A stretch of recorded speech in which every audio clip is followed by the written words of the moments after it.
Om friends, Derek with Denver Yoga Underground. Question of the day: how is yoga a universal practice? Now let's begin by acknowledging that there's many different forms of yoga practice, some of which appear quite theological. I did a whole video called "Is Yoga a Religion?"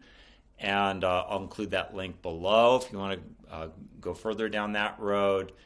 And also, there in yoga, they can describe very metaphysical or mystical terrain or temperament, such as chakras or a more exalted relationship to the source of life, and these kinds of notions, which initially may not appear as universal. And so whether we approach yoga as a mystical practice or purely on the physical domain, ultimately it's intended to cultivate a more harmonious life experience. And I think this is something we can all appreciate regardless of our particular tact or how we approach the yoga process.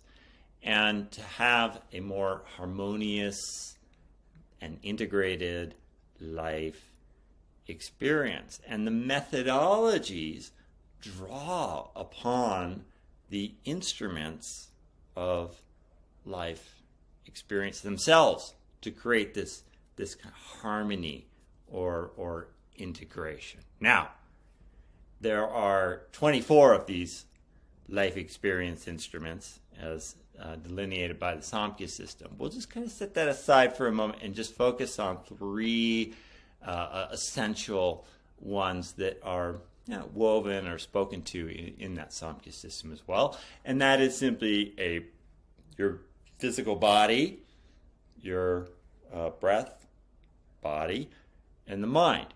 That these three are the instruments, primary instruments, by which we go about this universal process of reintegration and harmonization, right? So where does distress occur?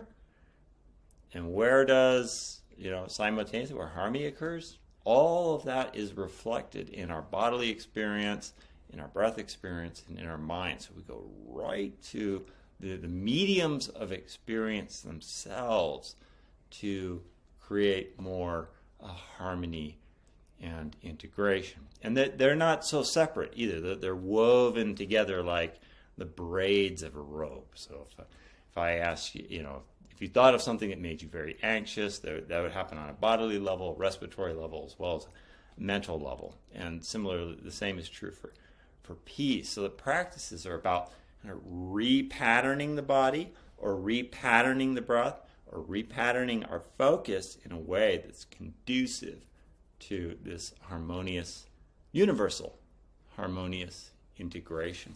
And so we can practice, universally we can practice yoga wherever we breathe, wherever we think, wherever we move.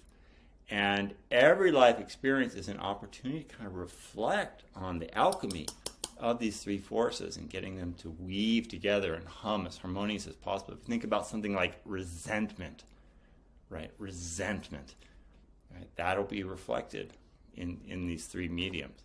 It's a kind of dismembering. It's a hardening of self and other. Me right, you wrong. Right? That's not harmony. So you'll get that feedback, right?